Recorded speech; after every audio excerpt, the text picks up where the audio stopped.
C'est dans le cadre de mobilisation des ressources financières prévues pour le financement des projets de construction des infrastructures du pays que le ministère en charge des Finances, de concert avec ses partenaires techniques et financiers, a procédé au lancement de l'opération empreinte obligataire par appel public à l'épargne de l'État du Tchad. À travers cette initiative, l'État tchadien bénéficie des crédits de 100 milliards de francs CFA auprès de ses partenaires techniques et financiers.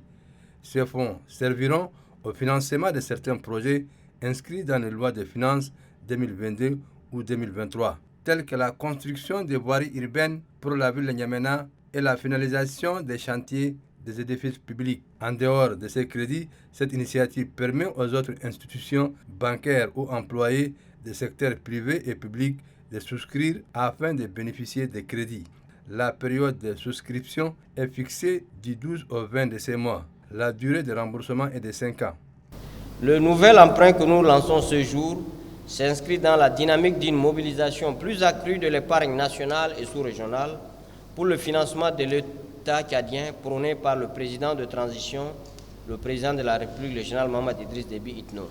L'emprunt d'aujourd'hui est destiné au financement de l'aménagement urbain, l'infrastructure urbaine, l'énergie et les travaux publics devant permettre que nous puissions faire face au risque d'inondation et aussi à la facilité de circulation et de vie dans la ville de N'Djamena et dans nos provinces.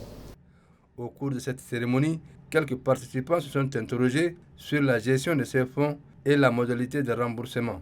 Très attentif à ces préoccupations, le ministre Tahir Hamed Ngile rassure l'assistance que ces fonds seront utilisés d'une manière rationnelle dans les secteurs tels que l'agriculture et bien d'autres.